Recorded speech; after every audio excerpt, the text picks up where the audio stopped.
I had a big friend. That was when I now finally confirmed that yes, this man told me something. A big friend, a senior police officer, more like close to IG, and he's from the West.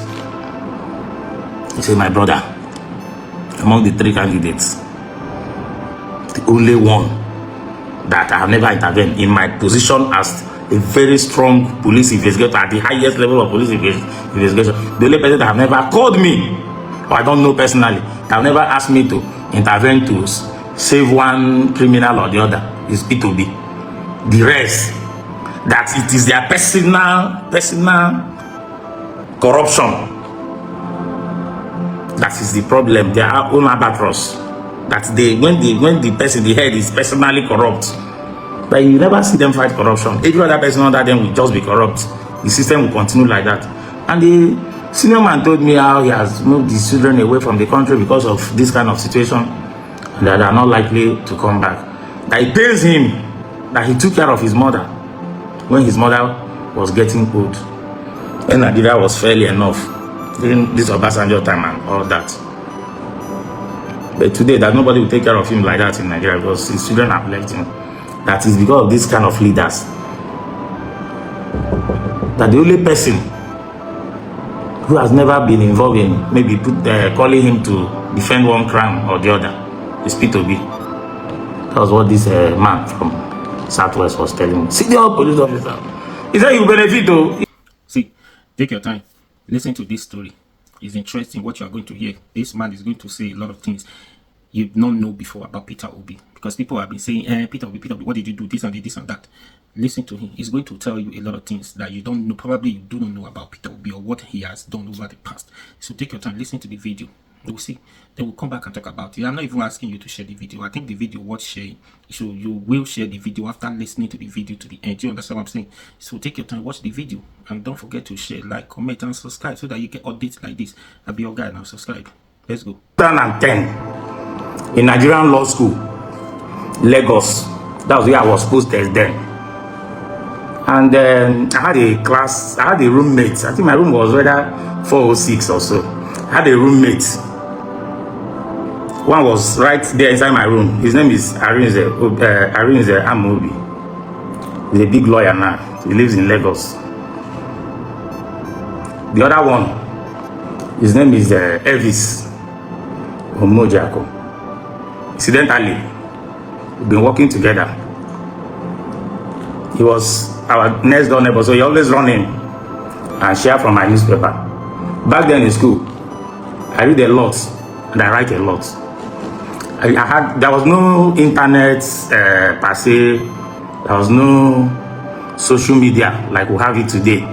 So dissemination of information was basically from hardcore newspapers. So I was always buying newspapers. If you wake up in the morning, people will go and newspaper vendors will run to my room, drop the copies. Even if I'm sleeping, when I wake up, I'll read them. Then I usually deposit money for newspapers. So everybody rally around me, chairman, they pick their newspaper, pick their information and go. And I had a lot of friends then. But these two particular guys, they came from Anambra. And they had a story to tell. They were not Peter Obi fans so when they came. I came from Port Harcourt, they came from Anambra. I've not been to Anambra before. So everybody were talking about governors, everything, leadership, and all that. So for them, they were very young, very, very younger. And they were talking about how Peter Obi had chased all their leaders away from government house and from everything government.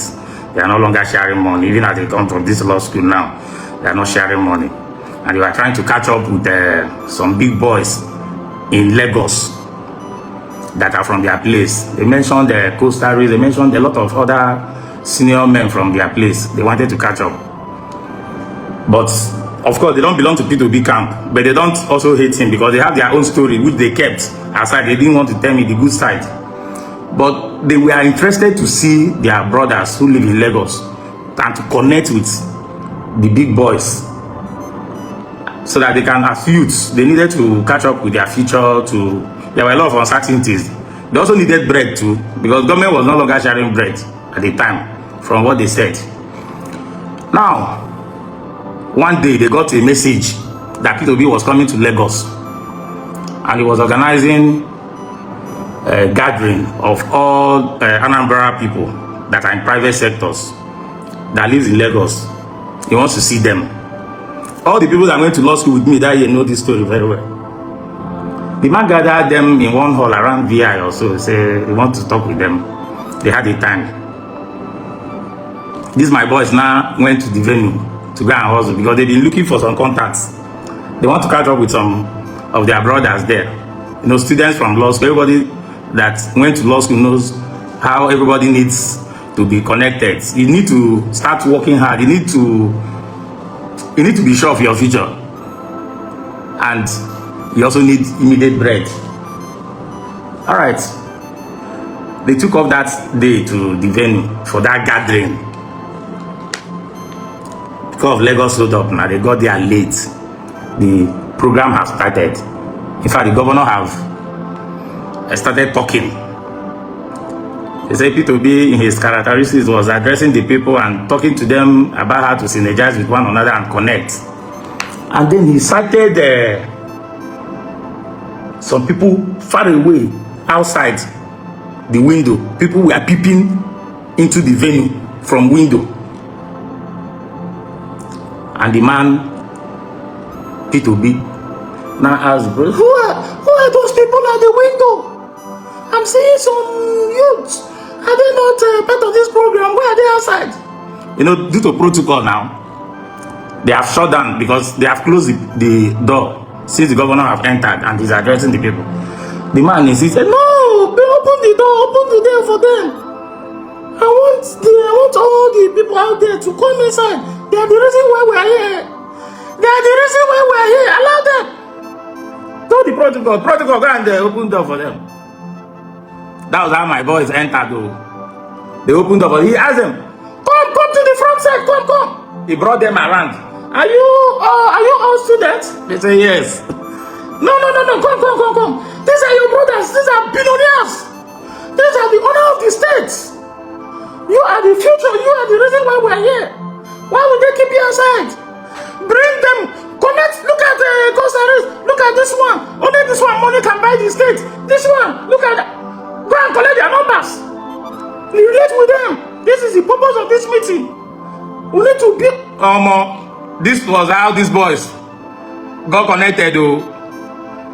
Apart from knowing all the big boys they met, they and then when they found out they were in school, because there were many of them that went there from the law school that day. One man, whether Costa Rica, gave them 1 million. Another one money bag, donated 1 million again to them. Another one gave them 500. Another one gave them laptops. Another one gave them so many gifts. They came back rich. They came back home rich and connected with network. They networked. Poor people, oh, this man made them to network with people they've been dreaming to see since. These guys came back.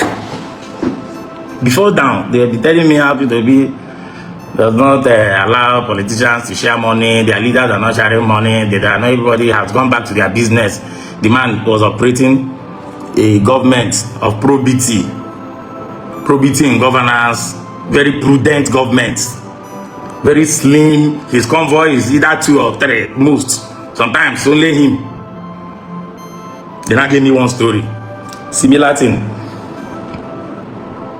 that happened. They said before Peter Obi came to their place as governor, he was living in UK, a civilized place, of course.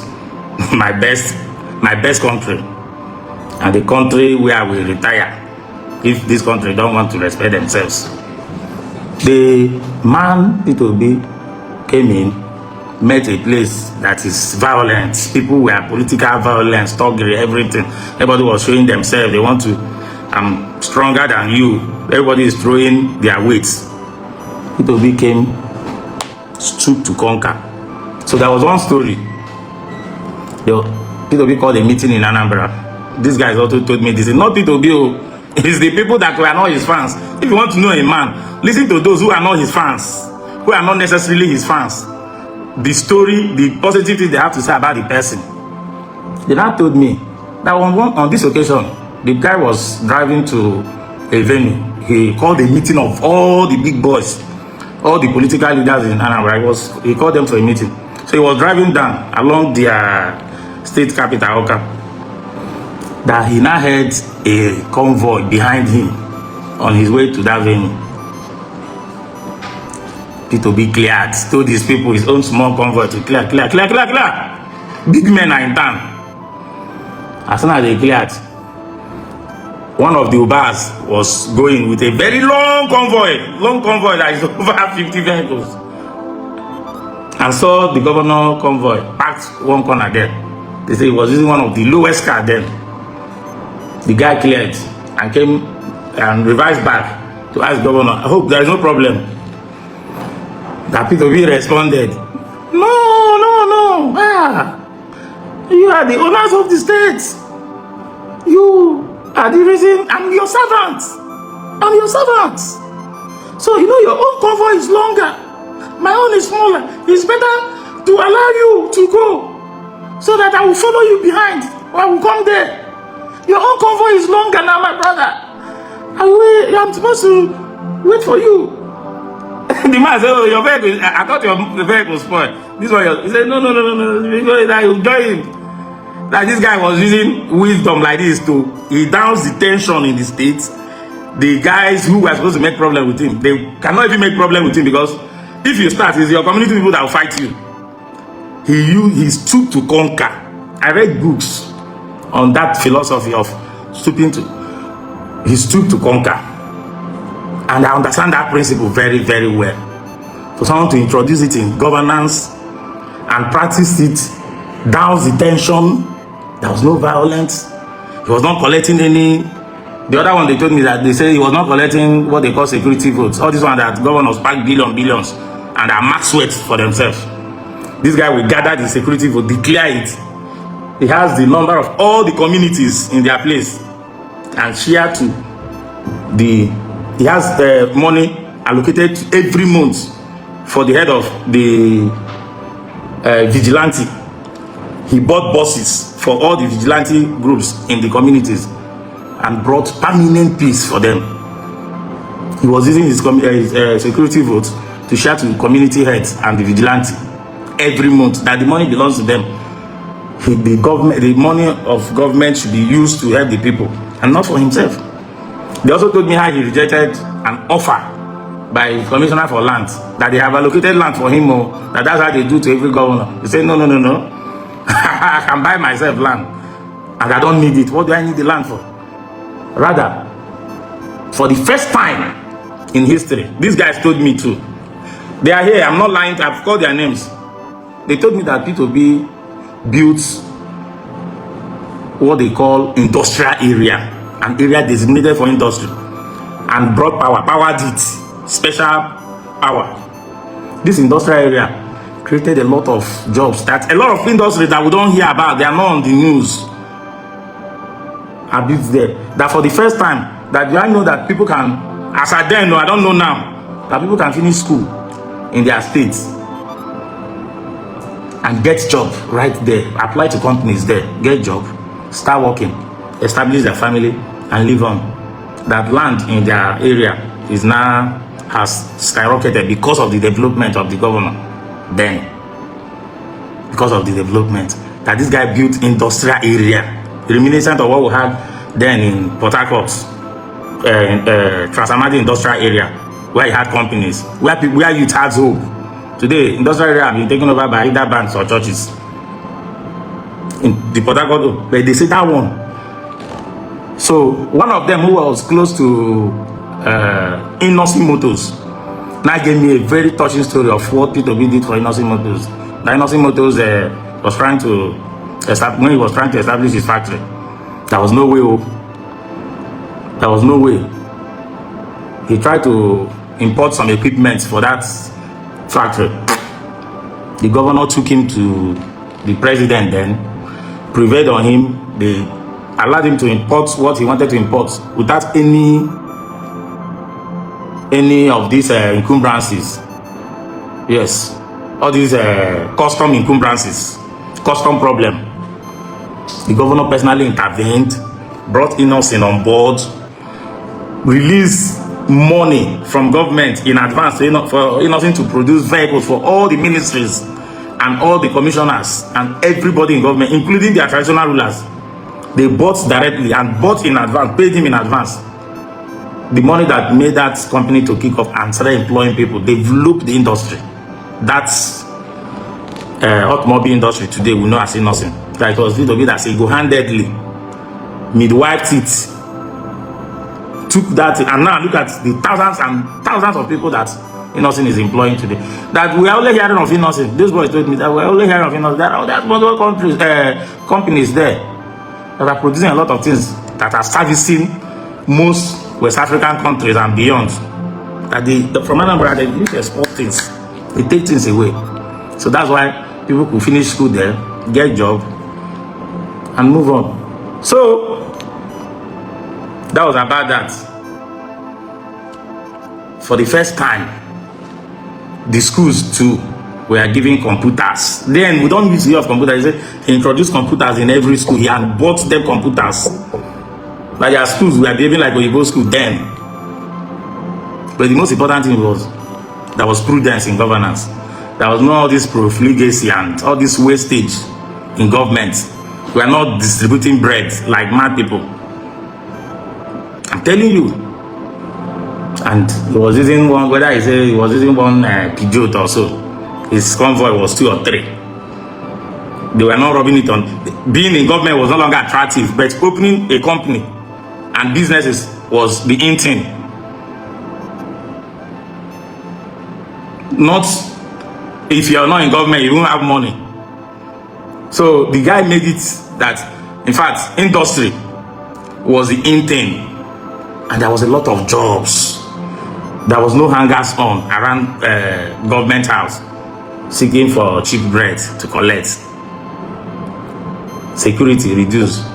And they say it was very brutal insecurity. It was very, very, very brutal. You there? What are you doing? Are you not supposed to be working? Go, what do you want to work? Let me take you to where you work. What committee? No. Police, do your work. You will sit down with the security agencies and those vigilantes, and they will map out strategy and they will wipe. They will wipe every crime, every criminality. They wiped. That before the guy came, the place was no good area. But because of his attitude and everything, and the way he was conducting himself, the way he stood to conquer, there was no political tension, security improved, businesses were going on, and the guy left as he eventually left as governor without, all this madness of acquisition of wealth, all this criminal acquisition of public wealth. He was already wealthy, doing well in the private sector in the UK before he came, according to them. So when I'm talking about, I'm not a politician and I will never be a politician. We are talking about human being, the kind of country we want. Should be talking about not criminals who will come in and just create tension, mess the country up. Look at how everybody is running away from the country. I've even told my children, don't even think of coming back to this place. There's no need. I'll be coming. If I get old, if the situation continues like this, don't bother. Allow me to return here.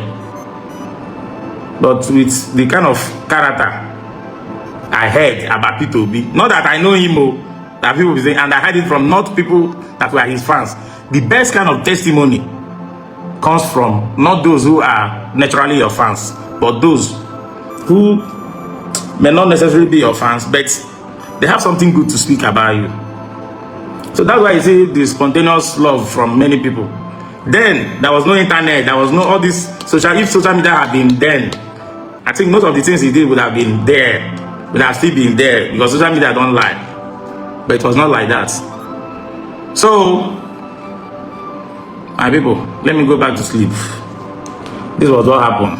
I think I'm forgetting a lot of things they told me, but so many good things. A man that came like to work in third world country, like Oyibo people. Like Oyibo people. When you see people love the man today, they have their reason, they know why. Nobody wants to associate with criminals. Deep down in your heart. Okay, before the 2023 election, I had a big friend. That was when I now finally confirmed that yes, this man told me something. A big friend, a senior police officer, more like close to IG, and he's from the West. He said, my brother, among the 3 candidates, the only one that I have never intervened in my position as a very strong police investigator at the highest level of police investigation, the only person that have never called me, or I don't know personally, that have never asked me to intervene to save one criminal or the other is Peter Obi. The rest, that it is their personal corruption that is the problem, their own albatross. That when the person, the head is personally corrupt, like you never see them fight corruption. Every other person under them will just be corrupt. The system will continue like that. And the senior man told me how he has moved his children away from the country because of this kind of situation, and that they are not likely to come back. That it pains him that he took care of his mother when his mother was getting old, when Nigeria was fairly enough during this Obasanjo time and all that. But today, that nobody will take care of him like that in Nigeria because his children have left him. That is because of this kind of leaders. That the only person who has never been involved in maybe calling him to defend one crime or the other is Peter Obi. That was what this man from Southwest was telling me. Senior police officer. He said he will benefit though if Abado becomes president. No problem. And he will even get position. He will get position. You get a better. Is that all there is? That's not all there is. What will happen to the insecurity in the country? There will be no deliberateness to good governance. They will never do it. And he knows them. He knows them. That the only person that from all the security records that can do things. That was why Peter Obi won in Abuja in all the security formation. Go to the military, the police, everywhere, even Aso Rock. Because deep down in their hearts, they know. They know. The man will not hurt you. He will not, he's not going to, he's not going to create tension. Economic tension, security tension, and aloofness, as if you don't care, and madness in acquisition of wealth.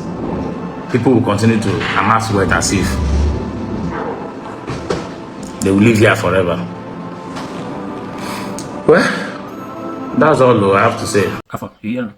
You see, this story itself, Nigerians are not interested in this story because we hate the truth. Simple. Nigerians are not interested. Whenever anybody is telling them the truth now, it's just nothing to them, but you are lying to you. Just nothing but a lie to them. Those people hate the truth. Even me now, saying whatever I'm doing here is the same thing. That, hey, come on, go and sit down. What are you saying? You are lying. You are saying the truth. I'm not a liar. I don't lie. That's just the truth there. So anybody saying that, it's every time. This man now is not even this thing. He listens to the story. And that is the truth. Peter Obi, he lives in the UK, a well-organized country where laws are working. Everybody, no matter who you are, you must obey, you must respect and obey the law. It's working, it's there for everybody. That's why he lives in the UK. He understands the system. He's well organized. And he is an organized human being who come from the UK and come to replicate the same thing in Nigeria, which he did it in Anambra State. Because of that, the corruption is too much in the country. People who are corrupt in the system are much than those who are not corrupt. So it becomes a problem for you to speak truth to power. And whenever you listen to anybody speaking the truth, saying the truth, it becomes a problem for them because they are far from the truth, far from the reality. They do not want to hear anybody saying the truth, or who is probably coming to fight corruption. Because whenever anybody comes fight corruption or stops the process of them, or then stealing money, then their salary is not going to do it for them. So somebody who is coming is not going to be want to amass all the wealth for themselves and their family. At the end of the day, what do you even need the money for? And you're not going to stay here forever. Power is transient. One day you go to the other side and leave it. So that is just it. Now you listen to this. Anyways, please, what do you think? Share this video. Like I said, please like, share, comment, subscribe, and subscribe. I'll be your guy now. Do I need to say I beg it? They need to listen to this story. It's interesting, innit? Please share. Oh yeah, nah, please share.